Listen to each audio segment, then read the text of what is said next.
Hi friends, welcome to my channel. இன்றைக்கி நம்ம பார்க்க போகிறது ரெசிபி பொரியல் பொடி. ஆமாங்க, கத்திரிக்காய், அவரைக்காய், வெண்டைக்காய், சுண்டைக்காய், கொத்தவரங்காய், பீன்ஸு, பச்சை பட்டாணி இந்த மாதிரி பொரியல் பண்ணும்போது இந்த பொடியை கடைசியாக 2 டீஸ்பூன் தூவி விட்டிங்கன்னா பொரியலோட சுவை அட்டகாசமாக இருக்கும். அந்த பொடி எப்படி செய்யலான்னு பார்க்கலாம் வாங்க. அதுக்காக நான் ஒரு கடாய் அடுப்பில் வச்சுருக்கேன்.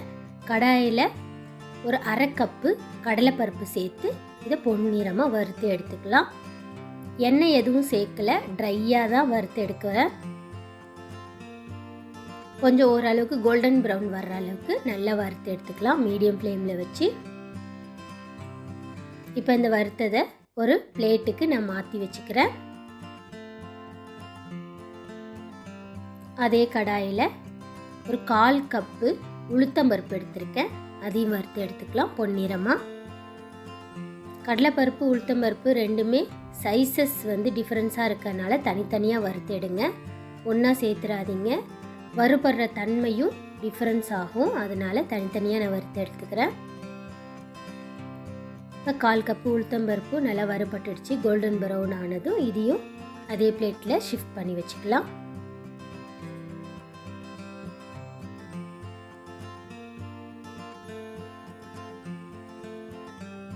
இப்போ இதில் 1/4 கப்பு கொத்தமல்லி சேர்க்குறேன். இதையும் நல்லா வறுத்துக்கலாம். கொத்தமல்லி சீக்கிரமாகவே வறுபட்டுடும்.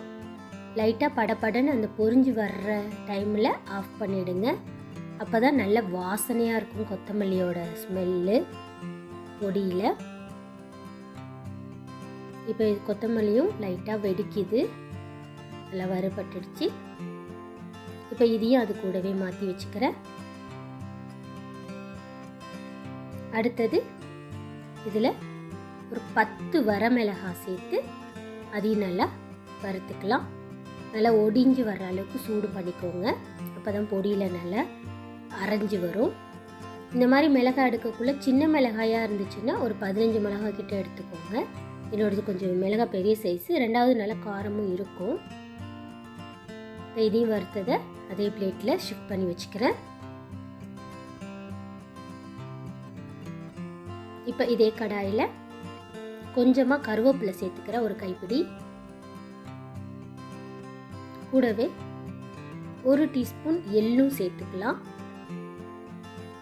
அப்புறம் கொஞ்சமாக வெந்தயம். இப்போ இதில் நீங்கள் விருப்பப்பட்டீங்கன்னா கொஞ்சமாக தேங்காய், பவுடர்டு தேங்காய் இருந்துச்சுன்னா அதை சேர்த்துக்கோங்க. இல்லை நார்மல் தேங்காய் இருந்தாலும் அதை துருவிட்டு நல்லா ரோஸ்ட் பண்ணி அதையும் சேர்த்துக்கலாம். இது கூட எங்களுக்கு தேங்காய் பிடிக்காத, அதனால நான் இதில் சேர்க்கல. வேணும்னா நீங்கள் தேங்காயும் சேர்த்துக்கலாம். சேர்த்துட்டு இது எல்லாத்தையும் வறுத்ததை நல்லா ஆற வச்சிடலாம். ஆற வச்சதை இப்போ ஒரு ஜாருக்கு நான் மாற்றிக்கிறேன்.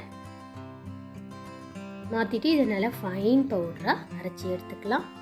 இந்த மாதிரி அரைச்ச பவுடரை ஒரு கண்டெய்னரில் போட்டு ஸ்டோர் பண்ணி ஃப்ரிட்ஜில் வச்சிட்டிங்கன்னா 3 மாதம் வரைக்கும் சூப்பராக வச்சு யூஸ் பண்ணலாம்.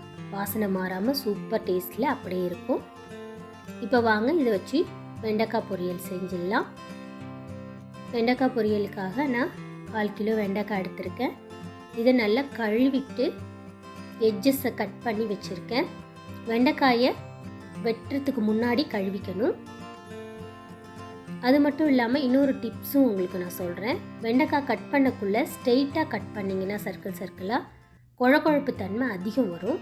இந்த மாதிரி நீல வாக்கில் கொஞ்சம் கிராஸாக கட் பண்ணிங்கன்னா கட் பண்ணவும் ஈஸியாக இருக்கும். 2வது குழகுழப்பு தன்மை அதிகம் வராது. இந்த மாதிரி கத்தியில் ஒட்டாமல் வரும். நீங்கள் ட்ரை பண்ணி பாருங்கள். அது மட்டும் இல்லை, ஒரு ரெஸ்டாரண்ட்டில் நான் சாப்பிட்டப்ப இந்த மாதிரி கட் பண்ணியிருந்தாங்க, அது எனக்கு பிடிச்சிருந்தது. அதனால் நான் இந்த ஷேப்பு ட்ரை பண்ணேன். இப்போ ஒரு கடாய் வச்சுக்கிறேன். கடாயில் கொஞ்சம் எண்ணெய் சேர்த்துக்கிறேன். எண்ணெய் நல்லா தாராளமாக சேர்த்துக்கோங்க. நான்ஸ்டிக் டவாவாக இருந்தால் 4 டீஸ்பூன் போதும்.